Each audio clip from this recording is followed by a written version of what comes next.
Hi there, Kavneet. Let's take a look at your new set of essays, okay?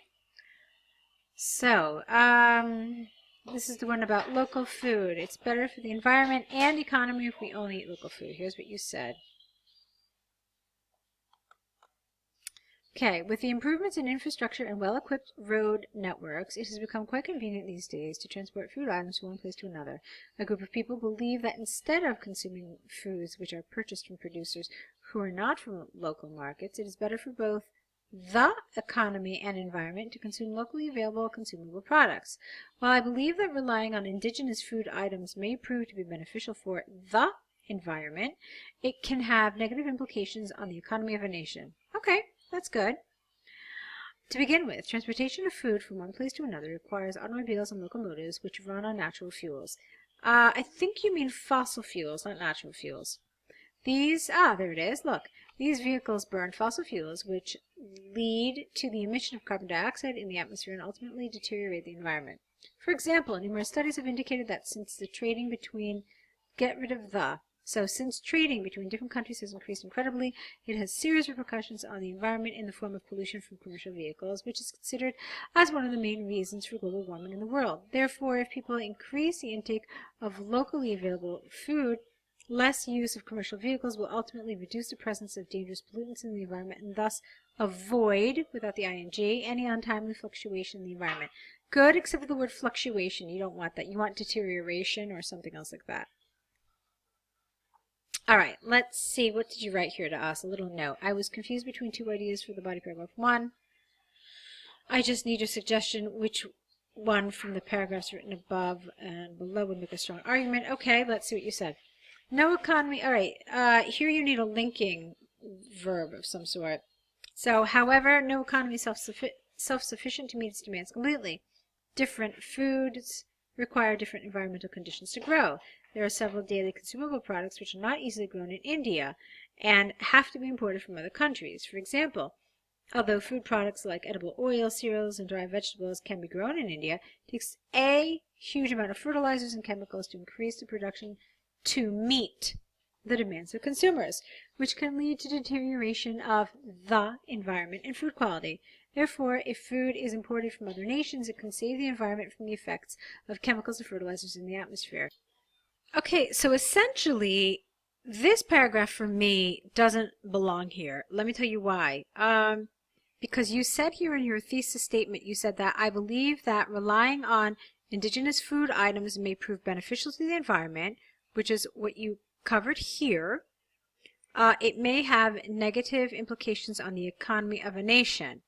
So you dealt with that section here. So here what you're really doing is saying how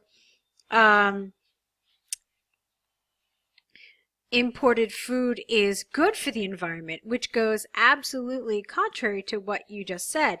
I actually liked your thesis. I liked the fact that you could split it in half, where you said, well, on the one hand, yes, it's good for the environment, but this same thing is not also good for the economy. So I thought that was a good way to approach this. Therefore, this paragraph for me is not such a good idea. This paragraph would have been a good idea if it had if the essay had focused only on the environment, okay, and would have said something like discuss both views. Then, yeah, it would have been absolutely appropriate to discuss both these sides here. Okay, let's take a look at the next paragraph. However, this step can have detrimental effects, massive detrimental effects. I don't know about massive detrimental effects, just detrimental effects is fine. Consuming locally available food means fewer imports from other countries, which may lead to an economic downturn for various developing nations. For example, India is a major exporter of food products like pulses, coffee, tea to Europe, and tea here, and to Europe and South America, and generates huge income, no S, by trading with nations worldwide. Hence, no global trading in food products means a major setback for local farmers of a country. Consistent with this line of thought is that when the supply exceeds the demand, singular, it becomes difficult to store perishable foods in the long run. As a result, many food manufacturers incur heavy losses in the long run. Okay, you just said in the long run, so maybe you could have said incur long-term heavy losses. That would have worked better. When the supply exceeds the demand, okay, this sentence for me felt a little not really in progression with the rest of your argument. It felt a little not relevant. I think you could have made it relevant, but for some reason it didn't feel like it was the way you wrote it. You talked about setbacks because there's no global trade, and then you said that, you know, there's all this supply which is greater than the demand, but I didn't understand all that. Like, you had to connect it to how stopping transport of goods would create this kind of a situation. You needed to really spell that out for the reader, okay?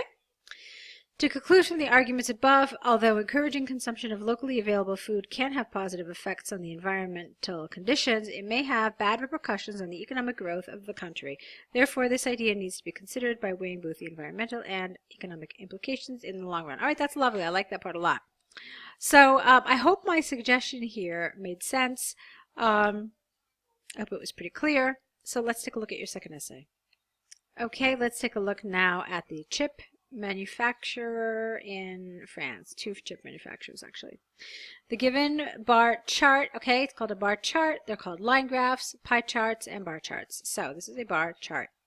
Illustrates information about the sales of chips S by two companies, Intel and AMD, across the given year in France. All right, tell me what the given year is. You got to assume that I don't have this in front of me. Okay, so just tell me what it is. Overall, it can be seen that sales of chips S by both the companies experienced constant fluctuations throughout the year. Okay, can you come up with any sort of trend? Can you determine that one company outsold the other even just by a little bit? It's not that hard to do, really. Take a look at this. Take a look at this 100,000. Look at how many times AMD was over 100,000, and look at how many times Intel was over 100,000. Do you see that? So the highest figure was for Intel, and two other times it reached over 100, whereas AMD only reached it twice. So, and if you just kind of look at all the times that, like, the blue is bigger, then you can see that really, in the end, Intel sold more than AMD. Okay. Having a bird's eye view, it is crystal clear from the graph. Okay, careful with this language. It's not really your classic IELTS Task 1 language. We don't really use a lot of these idiomatic expressions in Task 1, so avoid it. Really just stick to reporting, okay? So, for example, clearly, from the graph, it is evident that in the start, without the ing, of the first quarter, Intel sold over 50,000 chips. You didn't need a comma here, and I'll tell you why in a minute, which was double the chips sold by AMD. In the first quarter. Okay, in the start of the first quarter, so basically January. You really could have just said January, okay? AMD. However, in the following month, the sales by AMD, careful with your letter here, hit a peak point. AMD, yeah, that's true. With a maximum, okay, with maximum sales, fine, of almost, this shouldn't have a comma here. It's 125,000 chips, while Intel company's sales increased gradually to 137,000. Again, no comma after the one. Surprisingly, when did this happen? Okay, did you tell me when this happened? Because you're telling me what happened in the next month that AMD reached a peak at this number, and then while Intel companies increased gradually to 137,000. But I don't understand what this gradually means here. So please point out to me that you're talking now no longer in the first quarter, but you're actually talking about June. Surprisingly, by the end of the first quarter, sales by both the companies went down to less than 50,000. End of the first quarter would be, well, it would be here, no? It would be March.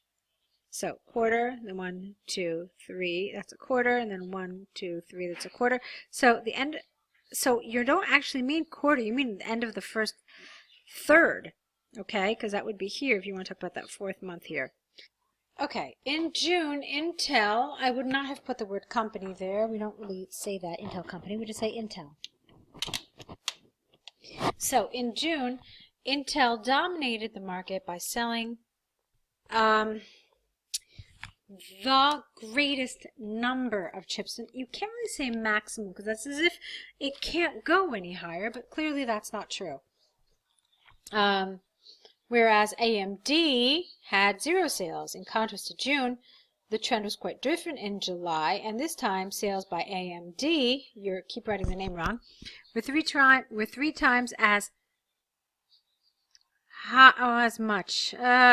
many, their sales as many, or as high, you could have said, as those, because it's sales, so it should be those, by Intel. Interestingly, in the last quarter also, there were opposite trends followed by both the companies. Sales of Intel, after remaining constant, didn't need a comma here, increased to just over 100,000, whereas AMD's sales decreased to less than 50,000 in November and December. Okay, so we've already talked about some of the language that you use, some of the idiomatic expressions you use, that they weren't really appropriate for this kind of task. Also, your use of the word quarters was incorrect, because a quarter really, in this context at least, means 3 months. You focused on the quarters a lot, theoretically, but not really practically, because while I thought we were talking about a quarter, all of a sudden you went to June, and then you went back to quarters. So you said it here again by the end of the first quarter. So I was kind of confused what we were talking about when. Let's see. Right, because here you talked about Intel's sales going to 137,000, and then suddenly we're talking about the first quarter again. So that was all really kind of confusing. Because with the exception of this piece of data right here, you spent the entire paragraph just talking about the first 3 months, really. And that was a little strange to me. Then in the second paragraph, it's like you went into details about the rest of the entire year, which was also kind of strange because it was like 9 months covered in this little paragraph. So I can't really say that I agree with the way you divided your paragraphs. I think a better way would have been to split the year in half, actually, okay? So, which is still an easy chunk to digest and to be able to analyze. And then I think you can see a lot more interesting things here. So you can see that in the first half of the year, really, it's very clear that Intel dominated sales. That seems less so in the second half of the year, where we have some nice high numbers from AMD as well. So that's what I would have done in terms of division of the bar chart.